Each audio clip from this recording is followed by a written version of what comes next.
नमस्कार, मैं हूं मणिकांत और आप देख रहे हैं दर्शन न्यूज। आज आपको एक बेहद ही ज़रूरी विषय पर बात करने में आया हूं। आप जानते हो कि हर मनुष्य के जीवन में दो चीज़ें काफ़ी इम्पोर्टेंट होती हैं, एक शिक्षा, दूसरा चिकित्सा, जिसको लेकर हर इंसान काफ़ी केयरफुल रहता है और बेहतर से बेहतर शिक्षा चिकित्सा पाने की चेष्टा करता है। लेकिन इनके इतर एक और पहलू होता है हर इंसान के जीवन में, जिसे एस्ट्रोलॉजी कहा जाता है। यानी यूँ कहें कि जिस तरह से लाइफ में शिक्षा चिकित्सा का महत्व है, उससे कम एस्ट्रोलॉजी का महत्व नहीं है।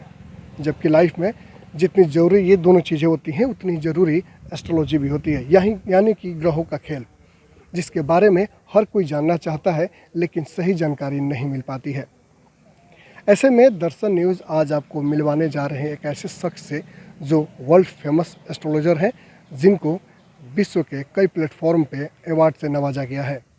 सबसे बड़ी खुशी की बात यह है कि वो शख्स सिवान के ही रहने वाले हैं, जिनका नाम पूरी दुनिया में रोशन हो रहा है।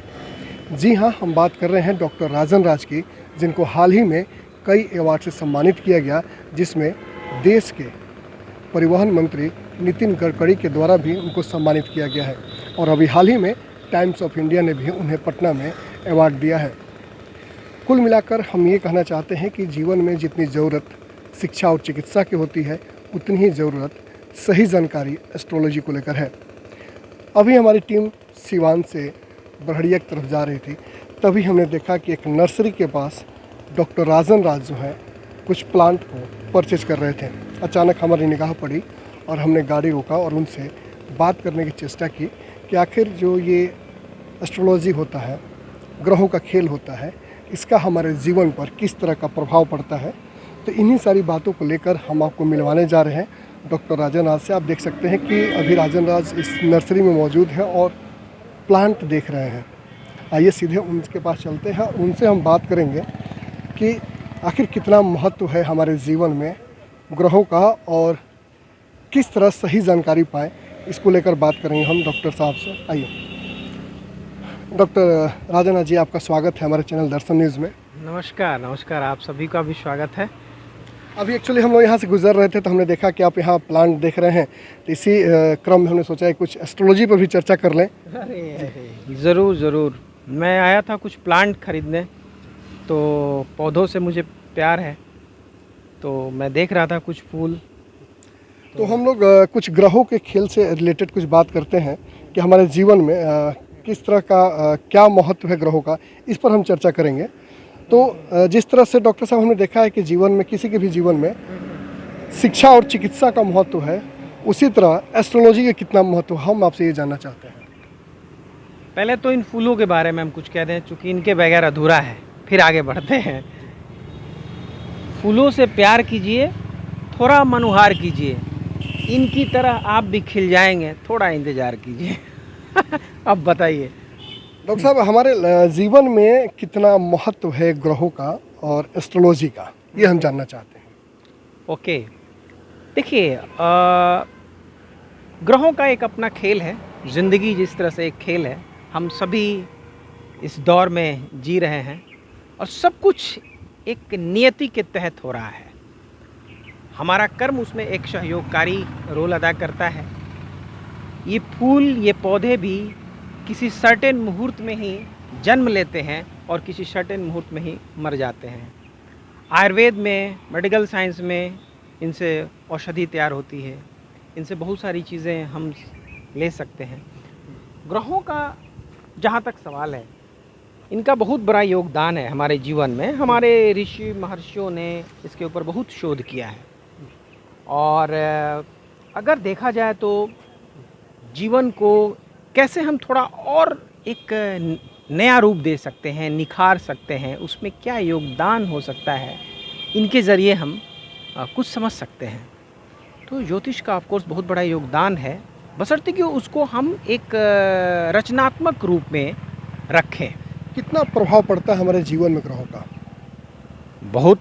आप आज नासा को ले लीजिए, तो मुझे लगता है कि नासा मॉडर्न साइंस के ज़रिए जो बात कहता है, हमारे ऋषि महर्षियों ने ग्रहों के माध्यम से उस चीज़ों को कहा है। और आज मेडिकल साइंस से लेकर के और एरोनॉटिक्स, सैटेलाइट और जितना भी मॉडर्न ब्रांचेस ऑफ साइंस देख रहे हैं, कहीं ना कहीं ये हमारे यूनिवर्स के मूवमेंट और प्लैनेट का इम्पैक्ट का समन्वय रूप है। आज आप हैं तो आज एक पल्लवित पुष्पित रूप में आप एक पत्रकार बने हैं।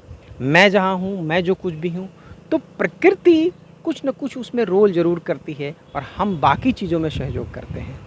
तो रोल तो है, हर चीज़ में रोल है। हम इसके ज़रिए समाज को बहुत कुछ दे सकते हैं, राष्ट्र को दे सकते हैं, बशर्ते कि हम इसको एक सही तरीके से प्रस्तुत करें। हमारे समय में काफ़ी, ये तो इसकी विडंबना ये है हमारे भारतवर्ष की कि मुग़लों के अटैक के बाद हमारी बहुत सारी संस्कृति की चीज़ें, पुस्तकें नालंदा, तक्षशिला जैसे विश्वविद्यालयों में थी, जहाँ से वर्ल्ड से लोग आते थे। जब किसी ज़माने में ऑक्सफोर्ड का नामो निशान नहीं था, हमारे यहाँ नालंदा था और वहाँ से लोग पढ़ने आया करते थे। तो ये सारी विधाएँ थीं, तो इतने सारे साइंसेस थे। तो उनके अटैक के बाद वो सब नष्ट हुआ। बाद में एक काल आया जिसमें हमारी संस्कृति और ये चीज़ें, विज्ञान धूमिल हुआ। इस पर हमारे ब्रिटिश हुकूमत का भी प्रभाव पड़ा। वो कॉलोनियल सिस्टम के तहत उन्होंने अपना वर्चस्व जमाने के लिए, हमारी भारतीय संस्कृति को तबाह करने के लिए बहुत सारी चीज़ों को सीधा नहीं कह के दूसरे रूपों में कहा। बट आज पूरे वर्ल्ड में WHO योगा डे मना रहा है। अमेरिका के बहुत सारे यूनिवर्सिटीज़ में हमारी एस्ट्रोलॉजिकल साइंसेस, नासा हमारे मार्स के ऊपर अध्ययन कर रहा है। तो ये सब कुछ वर्णित है। हमको ज़रूरत है कि कैसे उसको और निखार ला सकते हैं और हम विश्व को, हमारी जो धरोहर है, कैसे और इसको दे सकते हैं।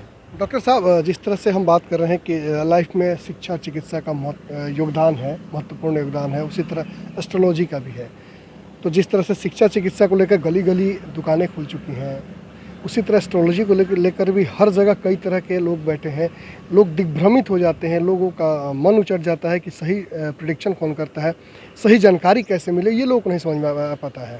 तो इसके लिए लोग क्या करें? आपकी बातों से सुन के मुझे एक हमारे अपने गुरु की बात याद आती है। महर्षि महेश जोगी ने एक बात कही थी जब मैं हॉलैंड में था। उन्होंने कहा था कि देखो, हर यूनिवर्सिटी भारत की हर साल इंजीनियर पैदा करती है, हर यूनिवर्सिटी डॉक्टर पैदा करती है, लेकिन किसी ऐसी यूनिवर्सिटी का नाम बताओ जो एक अच्छा एस्ट्रोलॉजर पैदा करती है।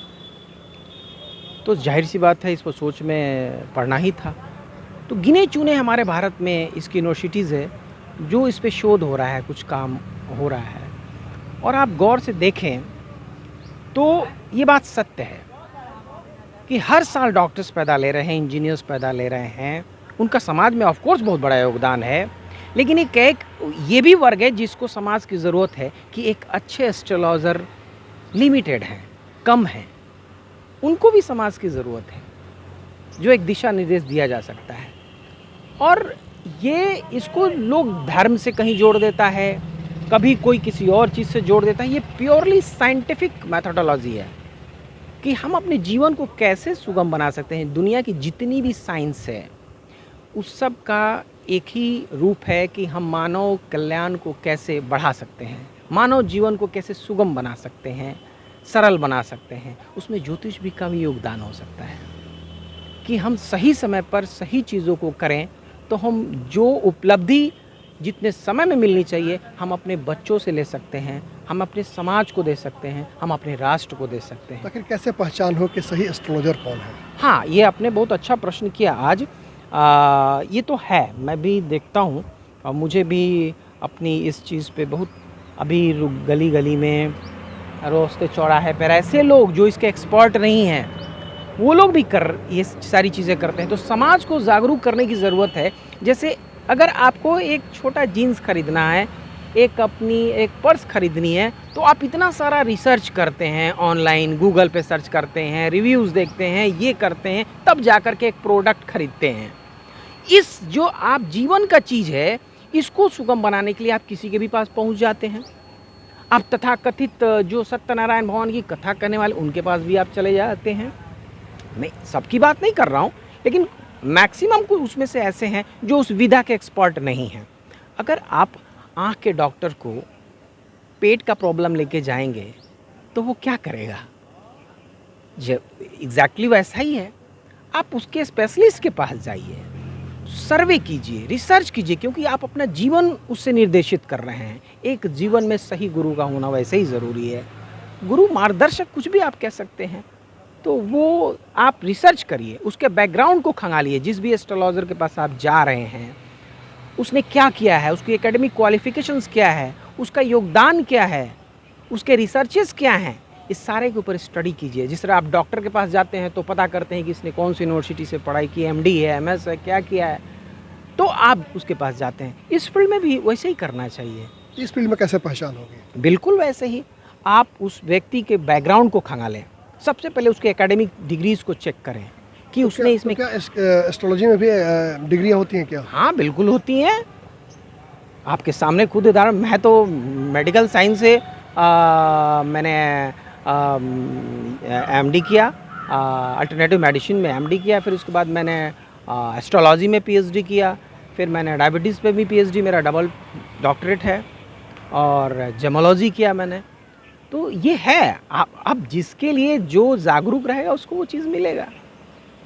तो मैं समाज को कुछ देना चाहूँ, जो कुछ भी लिया समाज से। ऐसा अक्सर देखा जाता है कि हम किसी से कुछ अपना कुंडली दिखाते हैं, हाथ दिखाते हैं, तो वो तुरंत किसी पत्थर को एडवाइस कर देते हैं। हाँ तो आदमी पहनता है तो कभी फ़ायदा होता है, कभी भारी नुकसान में चला जाता है। बिल्कुल। तो इसको कैसे पहचाने हम?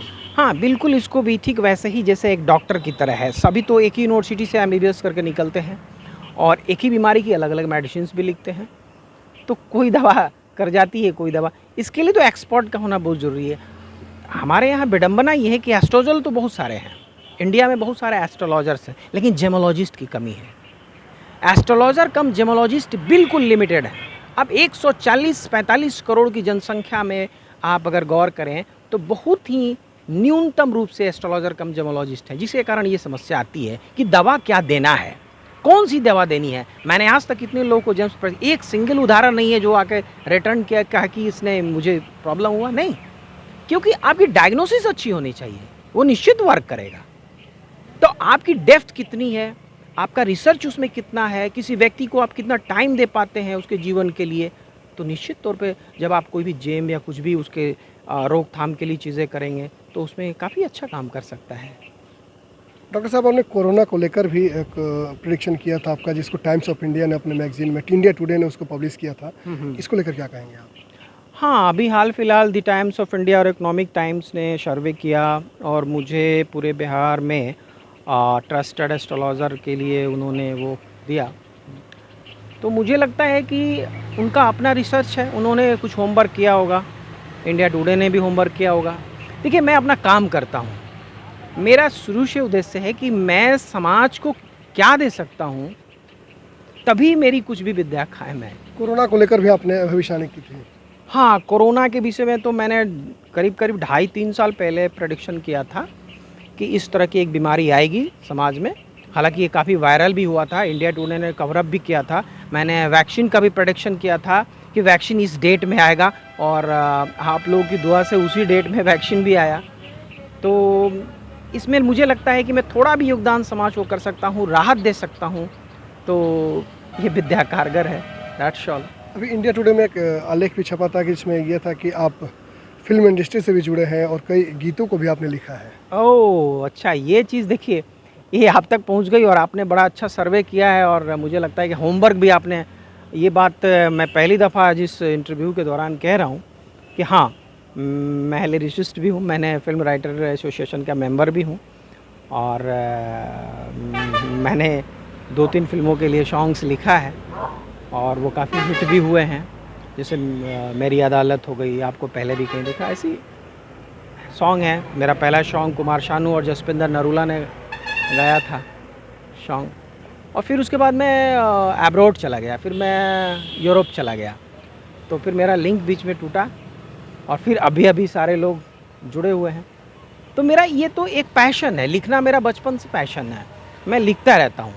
अब ये संजोग है कि मेरा जुड़ाव इंडस्ट्री के से हुआ और मेरा नाम बैनर पे भी आया और लोगों ने सराहा और अच्छा लगा। बट इसी बीच में मेरा थोड़ा टाइम का गैप हुआ, मैं यूरोप में काफ़ी टाइम तक महर्षि जी के साथ एस्ट्रोलॉजिकल स्टडी और इसमें कंट्रीब्यूट किया। तो डॉक्टर साहब, हम ये जानना चाहते हैं कि जिस तरह से ग्रहों का खेल होता है, उसी तरह वास्तु का भी जीवन में बड़ा महत्व होता है। उसको लेकर क्या कहना चाहेंगे आप? देखिए, वास्तु का भी बड़ा महत्व है। जैसे हमारे बॉडी के अंदर में आँख है, नाक है, कान है, हाथ है, सारे ऑर्गन्स को ईश्वर ने अलग अलग कार्यों के लिए प्रतिपादित किया है। तो वैसे ही जेम्स का अलग महत्व है, वास्तु का अलग महत्व है। यहाँ हम जो खड़े हैं, इसकी भी अपनी एक वास्तु है। ये वास्तु आपको हो सकता है वहाँ नहीं मिले, दोनों की एनर्जी फील्ड अलग अलग होगी। इसको कॉस्मोलॉजी से देखा जाए तो अभी तुरंत पता चल जाएगा। तो वास्तु की जो स्टडी है, जिसके हमारे प्रोपेगेटर जो थे, पहले बहुत सारे ऋषिज हुए, जिसमें विश्वकर्मा का नाम आता है। उन्होंने विश्वकर्मा प्रकाश लिखा, कृष्ण की नगरी को बसाया और रावण की लंका को भी बसाया। तो वास्तु का तो प्रभाव पड़ता है, ये पंच तत्वों का समन्वय का रूप है वास्तु। तो जैसे हमारे हर बॉडी के अंग अगर प्रॉपर मात्रा में कार्य करते हैं तो हमारा शरीर सुचारू रूप से चलता है। वास्तु का भी वही रोल है कि हम जहाँ निवास करते हैं वहाँ की प्रोडक्टिविटी कैसी है, वहाँ की एनर्जी कैसी है, वहाँ की एनर्जी हमारे बॉडी के एनर्जी से तारतम्य स्थापित कर पाती है कि नहीं कर पाती है। आप कई जगह देखे होंगे कि छोटे बच्चे को किसी ज़मीन पे लेके जाएंगे, तो अबोध है, वो कुछ नहीं जानता है, लेकिन कहीं कहीं वो अचानक से रोने लगता है। लॉजिक कुछ भी नहीं पता चलता है बच्चा क्यों रो रहा है। जब आप रिसर्च में जाएंगे और वहाँ की भूमि की एनर्जी को नापेंगे तो पता चलेगा कि यहाँ की एनर्जी निगेटिव एनर्जी है, जो कि बच्चे के कोमल मस्तिष्क को प्रभावित किया। तो इसको एक सूक्ष्म रूप में देख पाते हैं। तो आज तो बहुत सारे मॉडर्न साइंस में चीज़ें आ गई हैं जिससे आप किसी पार्टिकुलर जगह की एनर्जी फील्ड को आप नाप सकते हैं। तो वास्तु का तो रोल है ही है, सारी चीज़ों का रोल है और कर्मों का अपना अलग अलग रोल है। ये एक सहायक ब्रांचेस हैं जीवन को सही तरीके से, अच्छे तरीके से चलाने के लिए, जिस तरह से हमारा मेडिकल साइंस है। यानी जीवन में महत्वपूर्ण भूमिका निभाता है ग्रहों का खेल जो होता है। बिल्कुल। आज अमेरिका में WHO ने 100 ऐसे भव्य मंजिला इमारतों को भूतहा घोषित कर दिया है, हॉन्टेड बिल्डिंग घोषित कर दिया। अब अमेरिका इतना डेवलप कंट्री है और वहाँ 100 बिल्डिंगों को हॉन्टेड घोषित किया गया है। सोचिए, उतना टेक्नोलॉजिकल कंट्री को उसने बोर्ड लगा दिया है कि भाई इस बिल्डिंग में कोई नहीं जाएगा, यहाँ पे निगेटिव एनर्जी है। तो वास्तु को वो दूसरे तरीके से कह रहा है। तो निगेटिव एनर्जी की पहचान कैसे होगी? हाँ, देखिए, इसकी एनर्जी को, जैसे कि आज के साइंटिफिक युग में तो देखिए लॉजिक बहुत बड़ा चीज़ है और उसको नापने का पैमाना ये एक अलग चीज़ है। तो बहुत सारी जगहों पर आप जाएंगे तो देखेंगे कि आप अपना कर्म बहुत सही कर रहे हैं, लेकिन उस पार्टिकुलर जगह पे आपका मन बेचैन है, आपको अननेसेसरी की बहुत सारी प्रॉब्लम्स आ रही है और आप समझ नहीं पाते कि ऐसा क्यों हो रहा है। कभी परिवार के सदस्यों का हेल्थ प्रॉब्लम, कभी खुद का टेंशन, लॉजिक नहीं नज़र आएगा कि ऐसा क्यों हो रहा है। और किसी किसी जगह पे आप देखेंगे कि आपको ऐसा नहीं कि बहुत बड़ी उपलब्धि हो गई, लेकिन फिर भी आपका मन प्रफुल्लित है, खुश हैं आप, और समझ नहीं पाते कि हम क्यों खुश हैं। हमें तो लॉटरी नहीं लग गई, मैं जो कल था आज भी वही हूँ, लेकिन फिर भी क्या कारण है कि आज मैं अंदर से बहुत प्रफुल्लित महसूस। तो वो फील्ड एनर्जी है जो बताती है। आपने देखा होगा बहुत ऐसे लोग झोपड़ी में रह के महल खड़ा कर देते हैं। लालू प्रसाद यादव यहाँ के मुख्यमंत्री बने बिहार के। किसी ज़माने में वो झोपड़ी में छोटे से कमरे में रहते थे, जैसा कि सुनने में आता है। तो उस छोटी सी जगह में इतनी फर्टिलिटी तो ज़रूर थी कि एक हस्बैंड, वाइफ और बच्चों के साथ रहने के बावजूद भी वो व्यक्ति इस जगह के मुख्यमंत्री बने और उन्होंने बहुत सारी ऐसे कार्य किया अपने व्यक्तित्व के लिए, चाहे वो नेगेटिव हो या पॉजिटिव हो, हम उसमें नहीं जाते हैं कि उन्होंने क्या योगदान किया नहीं किया, ये अलग बात है। लेकिन मैं वास्तु की बात कर रहा हूँ कि वास्तु कुछ ना कुछ फर्टिलिटी थी कि उन्होंने वहाँ से उठा के एक स्थान दिया, डेवलपमेंट दिया। और बहुत सारे लोगों को आप देखेंगे कि बड़े बड़े भव्य भवन बनाए हुए हैं, महल बनाए हुए हैं, लेकिन मानसिक तनाव में हैं। उनका रीज़न उनको नहीं पता है। बिल्डिंगें बहुत अच्छी हैं, हर फैसिलिटीज़ है, लग्जरीज़ है, लेकिन खुश नहीं है। तो वास्तु का महत्व तो है। तो ये निगेटिव एनर्जी की पहचान अगर किसी को करनी है तो वो आपके पास आए तो कैसे पहचान होगा? देखिए, इसके तो एक्सपर्ट ही बता सकते हैं। जिस तरह से एक पैथोलॉजी के लिए एक डॉक्टर ही जानता है कि उसके बॉडी में कहाँ क्या ब्लड में प्रॉब्लम है, कहाँ किस चीज़ में क्या प्रॉब्लम है, वो मेज़र करने के बाद ही बता सकता है। एक आम व्यक्ति केवल फील कर सकता है। यानी अगर किसी को समस्या हो तो ये समस्या आप उसको पकड़ सकते हैं, उसको दूर कर सकते हैं। हाँ हाँ, ये एक लेवल तक, मैं अगेन बोल रहा हूँ, हर चीज़ की एक सीमा होती है। जैसे आज अमेरिका से पढ़ के आया हुआ डॉक्टर भी, FRCS के हुआ व्यक्ति आपकी गारंटी नहीं लेता कि वो आपको ऑपरेशन टेबल से उठ खड़ा कर देगा। वो पहले लिखा लेता है कि भैया तुम लिख दो, मैं तो अपना कोशिश कर रहा हूँ, बाकी ऊपर वाला है। एग्जैक्टली हर साइंस की एक सीमा है, वो वहाँ तक कार्य करती है। बाकी प्रकृति, जिसको हम ईश्वर कहें, प्रकृति कहें, वो अपना कार्य करती है। तो जो कुछ भी विधा हासिल है, हम उस विधा के जरिए क्या कर सकते हैं अपने जीवन को सुगम बनाने के लिए, उसमें एक रोल तो है ही है वास्तु का। क्या कहना चाहेंगे हमारे दर्शकों को आप? मैं तो सबको धन्यवाद कहूँगा, आपके दर्शकों को, और मैं चाहूँगा कि ये आगे बढ़ें और इस साइंस के जरिए अपने बच्चों को, अपने खुद को, स्वयं को स्वस्थ रहें, समृद्ध रहें और इस देश को, समाज को आगे ले जाने का कार्य करें। और इसको माहौल नहीं समझ के एक विज्ञान की तरह इसको ट्रीट करें, तो हम इसका इस्तेमाल सही तरीके से कर सकते हैं और योगदान दे सकते हैं समाज को। आपसे एक दिन बात हो रही थी तो आपने कहा कि बच्चों को कुंडली के हिसाब से उनका नामकरण किया जाना चाहिए, जिससे वो फ्यूचर उनका काफ़ी ब्राइट होता है। इसको लेकर क्या कहेंगे? देखिए, नामकरण या फिर न्यूमरोलॉजी जैसे कि सब एक ब्रांचेज हैं, एस्ट्रोलॉजी के बहुत सारे शाखाएं हैं, उसमें एक ये भी है। तो हम बच्चे जब धरती पर आता है तो किसी एक विशेष नक्षत्र के अंतर्गत, एक विशेष ग्रह संयोग के अंतर्गत पैदा लेता है। एक ही परिवार में 4 बच्चे एक ही माँ बाप के हैं, चारों का भाग्य अलग अलग होता है। एक ही माहौल आप प्रोड्यूस करते हैं, एक ही माहौल देते हैं, फिर क्यों हो जाता है ऐसा? DNA भी सेम है, फिर भी क्यों इतने परिवर्तन हैं? तो कहीं ना कहीं इनका रोल तो है ही है। तो इसलिए जो बच्चा जिस भी ग्रह नक्षत्रों के रूप में आया है संयोग से, उसको उस रूप में बढ़ने दें। अगर आपका बच्चा इंजीनियरिंग के लिए बेस्ट है तो उसको इंजीनियरिंग के लिए जाएं। अगर किसी का बच्चा मेडिसिन के लिए है तो मेडिसिन के लिए जाएं। अगर कोई बच्चा कलाकार बनना चाहता है, उसके प्लैनेट्स का संयोग ऐसा है, तो उसको एक महान कलाकार बनने दें। तो प्रकृति जो करना चाहती है वो सहयोग करे। तो इसका पता कैसे चलेगा कि बच्चा क्या करने वाला है? उसके चार्ट से, उसके बर्थ डिटेल्स से, उसको रेक्टिफाई करें। उसके बर्थ डिटेल्स को आप पता कर सकते हैं कि आपके घर में जो बच्चा है वो आगे जाके क्या करने वाला है। पहले के हमारे ऋषि महर्षि कैसे बता देते थे कि ये बच्चा एक दिन महाराजा बनेगा, ये बच्चा एक दिन कुलनाशक बनेगा, कैसे बता देते थे? कुछ तो साइंस रही होगी। एग्जैक्टली वो साइंस आज भी है। ज़रूरत है, आज किसी के पास वक्त की कमी है, लोगों के पास उतनी व्यवस्थाएं नहीं हैं, और हमारी सरकार की जो है वो भी इसमें योगदान उस लेवल का होना चाहिए कि वो इस साइंस को डेवलप कर पाए। तो इसको विकास के रास्ते पे ले जाने की ज़रूरत है, और इसको नीम हकीम लोगों के हाथ से बाहर करके, आज आप देखते हैं बहुत सारे लोग ऐसे हैं जो एक डिफरेंट गेटअप में, लाल पीले वस्त्रों में और चंदन तिलक में और कुछ इस टाइप में अपने आप को विभत्स रूप बना करके वो ये समाज को दिखाते हैं कि वो ज़्यादा ज्ञानी है। इसका विज्ञान से कोई लेना देना नहीं है, ये एक अलग साइंस है। इस साइंस के ज़रिए आप समाज को क्या दे सकते हैं, ये ज़्यादा मायने रखता है, ना कि आपकी वेशभूषा मायने रखती है। तो मेरा यही कहना है। हमसे बात करने के लिए डॉक्टर साहब का बहुत बहुत धन्यवाद।